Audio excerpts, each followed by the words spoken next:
ನಿಮ್ಮ ಮನೆಯೊಳಗೆ ಯಾರಿಗಾರ ಈ ಮಸೂರ್ ದಾಲ್ ಹುರುಳಿಕಾಳು ಅಂತೀವಲ್ಲ ಇಷ್ಟ ಆಗಿಲ್ಲ ಅಂದ್ರೆ ಈ ರೀತಿ ನೀವು ಒಂದ್ಸತಿ ಮಾಡಿ ಕೊಟ್ರಿ ಅಂತಂದ್ರೆ ಅವ್ರು ಮತ್ತೆ ಪದೇ ಪದೇ ಕೇಳ್ತಾರೆ ನಿಮ್ಗೆ ಮಸೂರ್ ದಾಲ್ ಮತ್ತೆ ಯಾವಾಗ ಮಾಡ್ತೀರಿ ಮನೆಯೊಳಗೆ ಅಂತಂದು ಹೇಳಿ.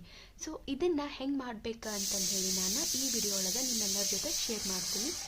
ನಾನು ಮಸೂರ್ ದಾಲನ್ನು ರಾತ್ರಿ ನನ್ನ ನೀರೊಳಗೆ ನೆನೆ ಇಡ್ತೀನಿ. ಆಮೇಲೆ ಮಾರ್ನಿಂಗ್ ಇದನ್ನು ಕುಕ್ಕರಿಗೆ ಹಾಕಿ ವಿಸಿಲ್ ಹೊಡಿಸುವಾಗ ಬಿಸಿನೀರು ಆ್ಯಡ್ ಮಾಡಿಕೊಂಡು ಜಸ್ಟ್ ಒಂದು ವಿಸಿಲ್ ಹೊಡಿಸಿದ್ರೆ ಸಾಕು, ಈಸಿಯಾಗಿ ಏನಂತಂದ್ರೆ ಮಸೂರ್ ದಾಲ್ ಬಾಯ್ಲ್ ಆಗುತ್ತೆ.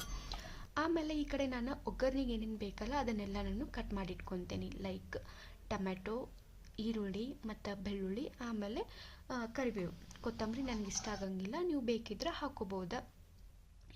ಇವಾಗ ನಾನು ಒಗ್ಗರ್ನಿ ಕೊಡ್ಲಿಕ್ಕೆ ಸ್ಟಾರ್ಟ್ ಮಾಡತ್ತೀನಿ.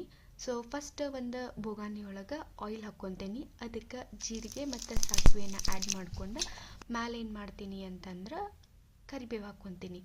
ಬಟ್ ಯಾವಾಗಲೂ ನಾವು ಮಾಡುವಾಗ ಪರ್ಫೆಕ್ಟಾಗಿನ ಆಗುತ್ತಂತ ಗೊತ್ತಿರಂಗಿಲ್ಲ. ಯಾಕಂದರೆ ಇಲ್ಲಿ ನಾನು ಏನು ಮಾಡ್ಕೊಂಡಿದ್ದೆ, ಫಸ್ಟ್ ನೂಡಲ್ದ ಸ್ಟವನ್ನು ಏನಂತಂದ್ರೆ ಸ್ವಲ್ಪ ಹೈ ಫ್ಲೇಮ್ ಒಳಗೆ ಇಟ್ಟಿದ್ದೆ. ಅದಕ್ಕಾಗಿ ಏನಾಯ್ತು ಅಂದ್ರೆ ಎಲ್ಲ ನಾನು ಹೊತ್ತೋಗ್ಬಿಡ್ತೆ.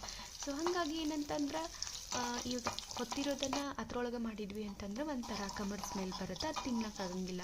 ಸೊ ಇದು ಇನಿಷಿಯಲ್ ಸ್ಟೆಪ್ ಅಲ್ಲ, ನಾನು ಇನ್ನೂ ಏನಂತಂದ್ರೆ ಕರೆಕ್ಷನ್ ಮಾಡ್ಕೋಬೋದು ಅಂತಂದು ಹೇಳಿ ಮತ್ತು ಒನ್ಸ್ ಅಗೇನ್ ಅದನ್ನೆಲ್ಲನೂ ರಿಮೂವ್ ಮಾಡ್ಕೊಂಡು ಆಯಿಲ್ ಹಾಕಿ ಇವಾಗ ಏನಂತಂದ್ರೆ ಫಸ್ಟ್ ಜೀರಿಗೆ ಸಾಸಿವೆ ಹಾಕಿದ್ವಿ ಅಂತಂದ್ರೆ ಜಲ್ದಿ ಹೊತ್ತೋಗೋ ಚಾನ್ಸಸ್ ಇರುತ್ತೆ. ಅದಕ್ಕೆ ನಾನು ಫಸ್ಟ್ ಏನು ಮಾಡಿದ್ದೆ, ಬೆಳ್ಳುಳ್ಳಿ ಹಾಕಿ ಆ ನಂತರ ಜೀರಿಗೆ ಸಾಸಿವೆ ಆಮೇಲೆ ಈರುಳ್ಳಿ ಟೊಮೆಟೊ ಇವನ್ನೆಲ್ಲ ಹಾಕಿ ಉಪ್ಪು ಖಾರ ಎಲ್ಲ ಹಾಕಿ ಮಿಕ್ಸ್ ಮಾಡ್ಕೊಂಡು ಆದಮೇಲೆ ಏನಂತಂದ್ರೆ ಲಾಸ್ಟಿಗೆ ಇವಾಗ ಏನು ನಾವು ಕುದಿಸಿ ಇಟ್ಕೊಂಡಿರ್ತೀವಲ್ಲ ಮಸೂರ್ ದಾಲನ್ನು ಅದನ್ನು ಹಾಕಿ ಆಮೇಲೆ ಏನಂತಂದ್ರೆ ಇದಕ್ಕೆ ಸ್ವಲ್ಪ ಸ್ವೀಟ್ನೆಸ್ ಒಳಗೆ ಅಂದ್ರೆ ಸ್ವೀಟ್ನೆಸ್ ಟಚ್ ಕೊಟ್ವಿ ಅಂತಂದ್ರೆ ಇನ್ನೂ ತಿನ್ಲಿಕ್ಕೆ ಇಷ್ಟ ಆಗುತ್ತಂತ ಸ್ವಲ್ಪ ಬೆಲ್ಲ ಆ್ಯಡ್ ಮಾಡಿಕೊಂಡೆ.